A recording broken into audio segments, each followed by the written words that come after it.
1 जून के संदर्भ में मैं कुछ इम्पोर्टेंट जानकारी आप लोगों से शेयर करना चाहूँगा। सबसे पहले तो आज टोटल 6 केसेस हमारे यहाँ कोरोना के आए हैं पॉजिटिव। उनमें से 2 लोग पानीपत से संबंध रखते थे। अगर उन केसेस को हटा दिया जाए तो इस प्रकार से टोटल हमारे केसेस की संख्या 56 हो जाती है, 56 हो जाती है। जैसा कि आप लोगों को मालूम है, आज से जो अनलॉक पार्ट 1 शुरू हो गया है, यानी लॉकडाउन जो 31 मई तक था, उसके बाद 1 जून से अब धीरे धीरे फेज्ड मैनर में लॉकडाउन हटाने की प्रक्रिया चालू हो गई है।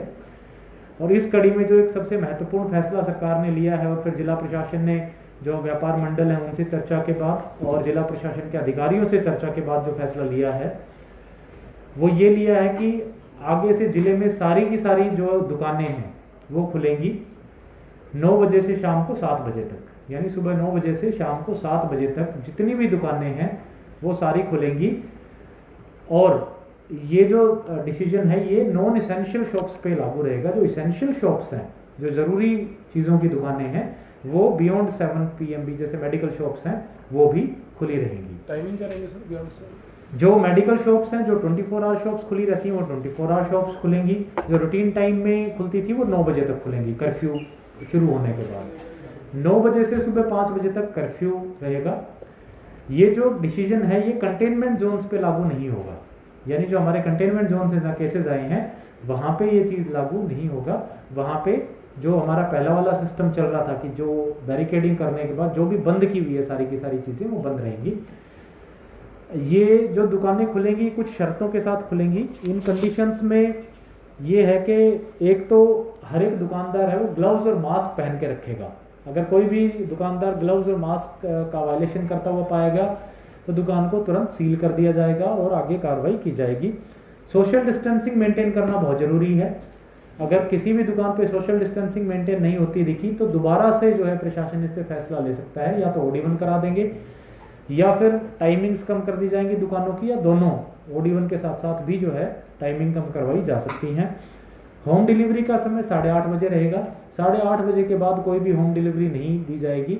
जितने भी रेस्टोरेंट्स, होटल, ढाबे हैं जो अभी home delivery online services applications के जरिए कर रहे हैं, वो 8:30 बजे के बाद कोई भी होम डिलीवरी ना करें, ताकि 9 बजे से कर्फ्यू, संपूर्ण रूप से कर्फ्यू का पालन किया जा सके।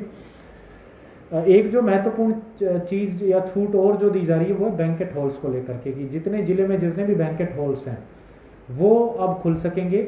उसके लिए उनको अपने संबंधित एरिया के SDM से परमिशन लेनी होगी। जिस भी डेट पे वो फंक्शन ऑर्गेनाइज करवाना चाहते हैं उस डेट पे उनको अपने एरिया के SDM से परमिशन लेनी पड़ेगी। और परमिशन की कुछ शर्तें रहेंगी। एक तो जो भी बैंकेट हॉल्स हैं वो 10 बजे से 6 बजे तक खुलेंगे, यानी 6 बजे के बाद किसी भी बैंकेट हॉल में कोई भी फंक्शन आयोजित नहीं होगा, उसको संपूर्ण बंद कर किया जाना आवश्यक है। दूसरा, 50 से ज़्यादा लोग शामिल नहीं होंगे किसी भी शादी के या किसी भी फंक्शन में। और ये 50 की संख्या, इसमें सारे लोग सम्मिलित हैं, जो वहाँ खाना बनाने वाले होंगे, खाना सर्व करने वाले होंगे, या जो बैंड बाजे वाले होंगे, पंडित होंगे, सारे लोग मिलाकर के जो संख्या 50 से ऊपर नहीं जानी चाहिए। जो भी बैंकेट हॉल्स होंगे वहाँ के जो मैनेजर हैं या ओनर हैं वो एक रजिस्टर मेंटेन करेंगे जिस पे जितने लोग उसमें आएंगे फंक्शन में उसकी सूची बनाई जाएगी या उनका डेटा मेंटेन किया जाएगा। कंटेनमेंट जोन के लोगों को बिल्कुल अलाउ नहीं किया जाएगा फंक्शन में आने के लिए। हर एक जो बैंकेट हॉल है उसके गेट पे एक किसी की ड्यूटी लगाई जाएगी जो थर्मल स्क्रीनिंग करेगा। जो जो लोग आएंगे उनकी थर्मल स्क्रीनिंग होगी, और जो भी सिम्टोमेटिक लोग होंगे जिनमें फीवर के सिम्टम्स होंगे उनको अंदर आना अलाउड नहीं होगा। सैनिटाइजर्स रखे जाएंगे, मास्क का इस्तेमाल किया जाएगा। ये सारी शर्तों के साथ जो है बैंकेट हॉल्स खुल सकते हैं, और ये 10 बजे से स्ट्रिक्टली 6 बजे तक खुले रहेंगे, और वो भी सिर्फ SDM के परमिशन के बाद। किसी भी बैंकेट हॉल में सेंट्रलाइज्ड एयर कंडीशनिंग का इस्तेमाल नहीं होगा, यानी नेचुरल वेंटिलेशन या फैंस, पंखे सिर्फ यही चलाएंगे। कूलर चला सकते हैं, सेंट्रलाइज्ड एयर कंडीशनिंग नहीं चलाएंगे, ताकि उसमें, क्योंकि जैसा आप लोगों को मालूम है एयर कंडीशनिंग हेल्थ डिपार्टमेंट की एडवाइजरी के आधार पे एयर कंडीशनिंग जो है प्रीफर्ड नहीं है। सर सेंट्रलाइज्ड का मतलब कुछ और है, जो जनरल AC है वो चल सकते हैं? जो विंडो या स्प्लिट एसीज है वो भी नहीं अलाउड है। कोई भी AC कोई भी नहीं चलेगा? AC नहीं चलेगा, एब्सोल्युटली। आरोग्य सेतु ऐप जो है वो डाउनलोड कराना इनको आवश्यक है। जो लोग इसमें अटेंड करेंगे वो और फिजिकल डिस्टेंसिंग का पालन करना भी आवश्यक है। इन शर्तों के साथ बैंकेट हॉल्स खुलेंगे only with the permission of संबंधित concerned SDM, only from 10 AM to 6 PM and only for not more than 50 people. दुकानों का जैसे मैंने आपको बता ही दिया है कि सारी की सारी दुकानें खुलेंगी 9 बजे से 7 बजे तक खुलेंगी, और सब्जी की दुकानें सर? मास्क और ग्लव जो है लागू रहेंगी। जो सब्जी की जो परमिशन हमने दे रखी हैं सिर्फ वही दुकानें चलेंगी। उसके अलावा जो लोग स्टेशनरी या स्टेशन या एक जगह पे सब्जियां बेचते थे उनके लाइसेंस बनाने की प्रक्रिया, उनको भी रजिस्टर करने की प्रक्रिया एमडी शुगर मिल के दफ्तर में शुरू की जाएगी। जिन जिन लोगों को परमिशन मिलती रहेंगी वो भी फिर अपने यहाँ पे सब्जियां लगा सकते हैं। फास्ट फूड रेडी और लगभग 2-2.5 हज़ार लोग हमने वैसे जो रेडी वाले हैं इनको रजिस्टर कर लिया है, जो सब्जियां बेचने वाले लोग हैं, और इनको परमिशंस भी बेचने की दे दी गई है। अब कोई मोटा मोटा शहर में मेरे ख्याल से कोई नहीं छूटा होगा जो सब्जी फल बेचता होगा और जिसको अब परमिशन ना मिली हो। अगर फिर भी कोई रह गया हो तो एमडी शुगर मिल में जाकर के दोबारा से अपना रजिस्ट्रेशन करा सकते हैं। Fast food snack shops stalls वगैरह पूर्णतः बंद रहेंगी, उनको खुलने की कोई आज़ादी नहीं होगी। कोचिंग इंस्टीट्यूट की बात करें, जितने भी कोचिंग इंस्टीट्यूट्स हैं, कॉलेजेस हैं, एजुकेशन इंस्टीट्यूशंस हैं, वो सारे बंद रहेंगे। जिम वगैरह सारे बंद रहेंगे। 8 तारीख से जो इसका सेकंड फेज शुरू होगा जिसमें कुछ चीज़ें खुलेंगी, उसमें जो प्रावधान है वो होटल रेस्टोरेंट्स और जिम्स का है, लेकिन उसके अलग अलग शर्तों पे खुलेंगी वो, और उन शर्तों का जो है वो डिटेलिंग जो है वो लगभग 6 या 7 को जो एसओपीज अभी बनाई जा रही है, स्टैंडर्ड ऑपरेटिंग प्रोसीजर्स, वो एसओपीज बता दी जाएंगी। उन शर्तों के साथ ही जैसे बैंकेट हॉल्स की अभी शर्तें बताई गई, उसी प्रकार से जब वो शर्तें फाइनलाइज होंगी तो 8 तारीख से उनको खोलने की वाइन शॉप्स का भी टाइम बढ़ाया गया है। जी बिल्कुल। तो जो लिकर शॉप्स हैं इनका 7 बजे से लेकर के शाम को 8:30 बजे तक का समय कर दिया गया है। 8:30 के बाद स्ट्रिक्टली उनको बंद करना होगा ताकि 9 बजे से सोशल डिस्टेंस सर मैरिजेस का समय क्या रहेगा जो बैंकेट्स का बताया गया दोबारा? 10 बजे से 6 बजे तक। उसमें लिकर अलाउड होगा? 6 बजे तक कोई अलाउड नहीं। लिकर, यस, लिकर सर्विंग तो जैसे वो लाइसेंस लेकर के सर्व करते थे वो अलाउड होगा, उसमें कोई। सर कितनी देर में परमिशन मिल जाएगी? कई जैसे बैंकेट हॉल है वहाँ पे एक दिन में 2 शादियाँ 3 शादियाँ एडवांस में परमिशन ले ले वो, क्योंकि आमतौर पे बैंकेट हॉल्स की बुकिंग काफ़ी पहले, जैसे आज मेरे पास बैंकेट हॉल्स के एसोसिएशन वाले लोग भी आए थे और जैसे उन्होंने बताया कि हफ्ते 10 दिन 15 दिन पहले ही जो उनकी बुकिंग हो जाती है, तो एसडीएम ऑफिस में जिस दिन अप्लाई करेंगे हम व्यवस्था बनाएंगे कि सेम डे उनको परमिशन मिल जाए। एक सर बात और है, जिस तरह से 2 दिन से काफ़ी ज़्यादा कंफ्यूजन चल रही है सर कि जो एसोसिएशंस हैं वो कुछ और बयान देती हैं, आपकी तरफ से आधिकारिक बयान आता है, हम वो चलाते हैं, उसके बावजूद आपके पास हमारे पास लगातार फ़ोन आते हैं। सर ये मिसकम्युनिकेशन किस लिए? वो भी कहते हैं हमारी डीसी साहब से बात हुई है, वो बयान गलत होता है, जो आप बताते हैं फिर हमें वो चलाना पड़ता है। देखिए, एक जो मेनली डेट्स को लेकर के कंफ्यूजन था 31 और 1 के लिए, वो हमने क्लैरिफाई कर दिया था। आगे तो वैसे भी इन जनरल चूंकि सारी की सारी दुकानें खुलनी है और 10 बजे से 9 बजे से 7 बजे तक खुलनी है, तो मुझे नहीं लगता आगे कोई कंफ्यूजन रहेगा, अनलेस अगर हमें ये शुरू के 1-2 दिन में महसूस हुआ कि सोशल डिस्टेंसिंग नहीं मेंटेन हो रही, तो दोबारा से फिर हम OD1 पे। सर व्यापारियों से अपील करेंगे जो दुकानों के बाहर फड़ियां लगाते हैं वो अलाउड होंगी क्या? बिल्कुल नहीं। इसमें इनफैक्ट जो भी शटर है उनका, शटर से आगे कुछ भी मूवमेंट, कुछ भी अगर उन्होंने लगाया तो जब्त किया जाएगा और दुकानें सील की जाएंगी। हमने काफ़ी सारी शॉप सील की भी थी, दोबारा भी इस तरह की एक्टिविटीज। सर लेकिन गरीब लोगों की सवाल ये है कि उनको जो फड़ी लगाने वाले हैं, जो छोटा सामान बेचने वाले हैं, चप्पल बेचने वाले हैं, उनको तो कोई जगह निर्धारित की जाए जहाँ पे वो डिस्टेंस के हिसाब से उनको तो कम से कम रियायत दी जानी चाहिए। देखिए, बिल्कुल जेन्युइन रीज़न है। जैसे फेज तरीके से कुछ चीज़ें खोली जा रही है, आने वाले समय में उनको भी रियायत मिलेगी। जो फूड स्नैक्स लोग हैं, वाले लोग हैं, उनको भी रियायत मिलेगी। अभी जो फोकस है वो है कि भीड़ ना हो, इसीलिए एक बड़ा जो ऑर्डर्स अभी निकालेंगे हम, तो उसमें ये चीज़ भी डाली जाएगी कि जो गाड़ियाँ पार्क करते हैं वो अपने दुकान के बाहर कोई भी पार्क ना करे, या तो कोई जो आसपास नियर बाई पार्किंग है वहाँ पार्क करे, या कोई इस तरह की अपनी व्यवस्था बनाए जहाँ पे दुकान पे रोड्स पे कंजेशंस बिल्कुल ना हो।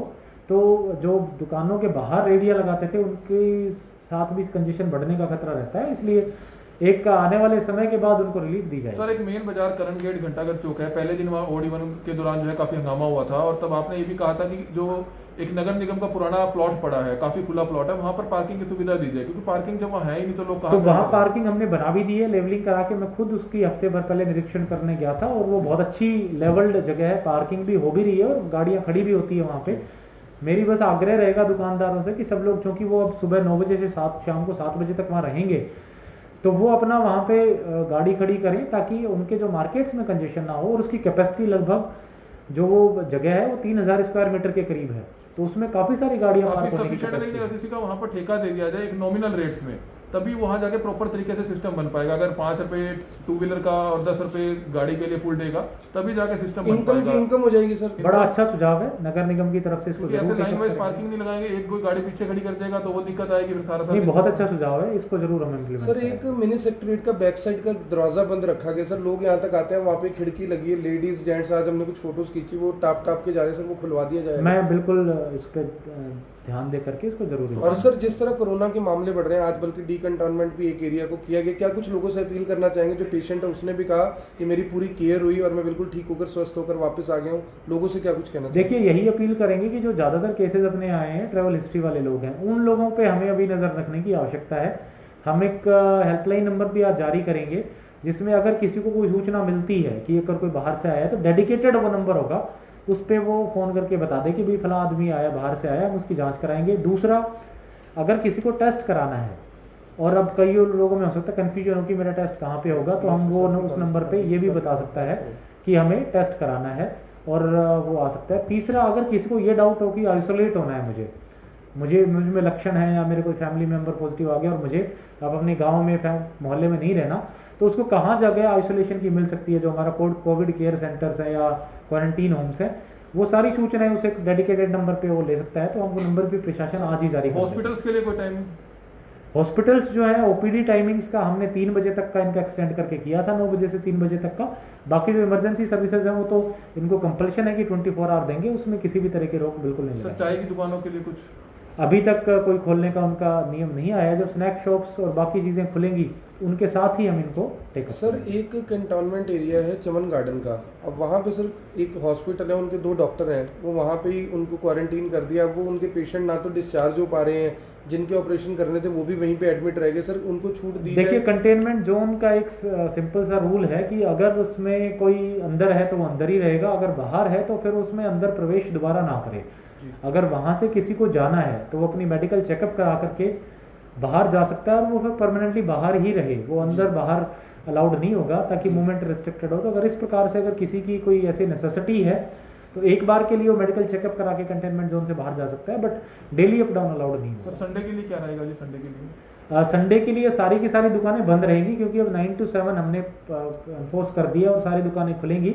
तो एज यूजुअल सारा का सारा मार्केट हम संडे को बंद रखेंगे, ताकि वहाँ पे सैनिटाइजेशन करा जो इसेंशियल सर्विसेज है वो संडे को इसेंशियल सर्विसेज खुली रहेंगी, जो मेडिकल शॉप्स है वो सारी चीज़ें खुली रहेंगी, लेकिन जो नॉन इसेंशियल चीज़ें वो बंद सर स्कूल्स कॉलेजेस के लिए क्या रह सकता है कि स्कूल्स के लिए? स्कूल कॉलेजेस के लिए जो फीडबैक हमने सरकार को देंगे आने वाले समय पे अभी तक भी दिया है कि प्रोबेबली जुलाई के फर्स्ट वीक में इस पे एक डिसीजन लिया जा सकता है कि स्कूल कॉलेजेस भी, जो कोचिंग सेंटर्स हैं या जो इस तरह की एक्टिविटी करने वाले लोग हैं, उनको अलाउ किया जाए। सर एक मामला सामने आया जो कबूतरबाज जो विदेश भेजने के नाम पे ठगी करते हैं, एक बड़ा मामला था कि जो डिपोर्ट किए गए थे 25 करनाल के नौजवान थे और 76 टोटल हरियाणा के थे।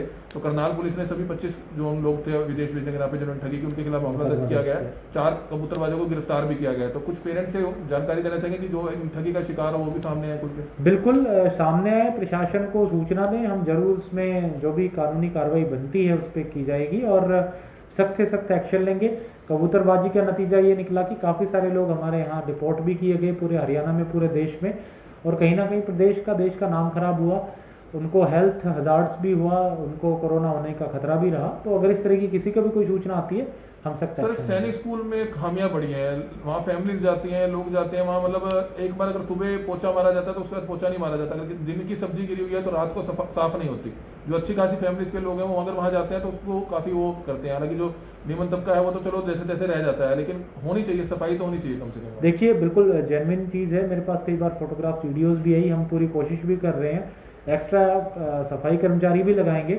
इसके साथ साथ ही मैं लोगों से आग्रह करना चाहूँगा कि हमने कुछ पेड क्वारंटाइन फैसिलिटीज़ भी डेवलप की हैं, अगर कोई उनको अवेल करना चाहता है तो जो हेल्पलाइन नंबर आज हम रिलीज़ करेंगे उस पर कॉल करके अपनी इच्छा जाहिर कर सकता है और वो कंसर्न उस होटल में या उस क्वारंटाइन फैसिलिटी में पे करके भी रह सकता है।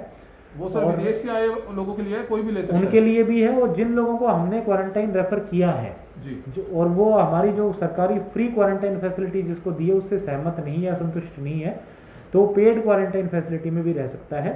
इससे दोनों का फायदा है, एक तो जो इंडिविजुअल है उसका सेटिस्फैक्शन लेवल बढ़ेगा और दूसरा होटल्स को बिजनेस या रोजगार मिलेगा। सर 3 सवाल आए हैं अभी लाइव क्योंकि चल रहा है सर।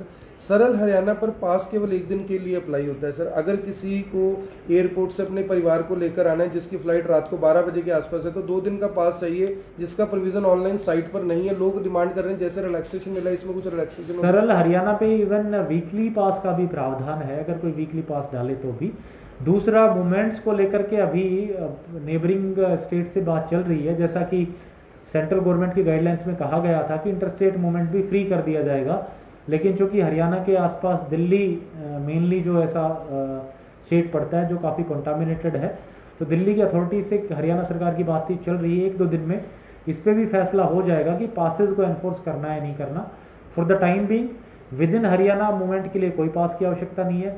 हरियाणा से बाहर मूवमेंट के लिए अभी के लिए जब तक दिल्ली से फैसला नहीं हो जाता तब तक लोग पासेस के लिए अप्लाई करें। पंजाब में सर 30 जून तक के लिए रखा गया लॉकडाउन का पीरियड। अब जो लोग पंजाब जाना चाहते हैं, मान लो उन्हें वहाँ नहीं रोका जाता, वापस आते तो क्या स्थिति रहेगी सर? जो यहाँ से पंजाब जाना चाहते हैं वो पासेस लेके जाएं, और जो बाहर के स्टेट से कहीं से भी आता है करनाल में, उसके लिए 14 डेज का होम क्वारंटाइन मस्ट है। वो 14 दिन के लिए अपने घर में रहे, चाहे वो कोई भी बिजनेस प्रोफेशन करता हो या किसी भी पर्पज़ के लिए बाहर गया हो। सर पहले आधार कार्ड ज़रूरी नहीं था पास के लिए, पास के लिए मैसेज आ रहा है कि आधार कार्ड ज़रूरी कर दिया गया है और उस पर OTP आता है। कई बार OTP नहीं आता, इस वजह से उसका पास ही अप्लाई नहीं कोई होता। 1-to-1 अगर इस तरह की सिचुएशन आती है तो 1950 पे या जो नंबर हम रिलीज करेंगे इस पे कॉल करके कोई बता सकता है। और पासेस की डिमांड ऑफिस में या डीसी ऑफिस में, CTM ऑफिस में आके बता सकते हैं। पासेस में इन जनरल डिमांड में भी काफ़ी कमी आई है, क्योंकि काफ़ी ज़्यादातर मूवमेंट तो विद इन हरियाणा ही लोगों का होता था, तो वो फ्री कर देने की वजह से बहुत ज़्यादा एप्लीकेशन अभी नहीं है। तो अगर किसी को कोई दिक्कत आती है तो DC ऑफिस या CTM ऑफिस। ट्रेन 7 से शुरू हो चुकी है, एक अच्छी राहत मिली है लोगों को। बसेस के लिए कब रहेगा लोकल के लिए और दूसरी कुछ? लोकल बसेस तो रूट्स रोडवेज तय करके ऑलरेडी चला भी रहा है, और सवारियाँ बहुत ज़्यादा ना मिलने की वजह से बहुत ज़्यादा रूट्स नहीं हो पा रहे हैं। ट्रेन्स में अभी के लिए 4 अप और 4 डाउन, यानी टोटल 8 ट्रेन शुरू हुई है। आगे ट्रेन की संख्या भी बढ़ेगी। हमने एक फैसला लिया है कि जो 4 ट्रेनें आएंगी यहाँ पे वो 2 मुंबई से आएंगी, तो उसमें कंपलसरीली हर किसी का टेस्ट किया जाएगा। जितने भी नागरिक मुंबई की ट्रेनों से यहाँ पे उतरेंगे, वो दिन में लगभग 40 से 50 की फिगर होती है, उन सब का कंपलसरी हम टेस्ट करेंगे। कल्पना चावला मेडिकल कॉलेज में एक और हमें मशीन मिल गई है, RT-PCR मशीन। 2-3 दिन में उसको हम सेटअप कर देंगे। उसके बाद यहाँ की जो कल्पना चावला की टेस्टिंग कैपेसिटी है 1,500 से 2,000 के आसपास हो जाएगी। उसमें से करनाल जिले को भी 300 से 400 का शेयर मिलेगा, क्योंकि ये वाली लैब है वो 4-5-6 जिलों को कैटर करती है।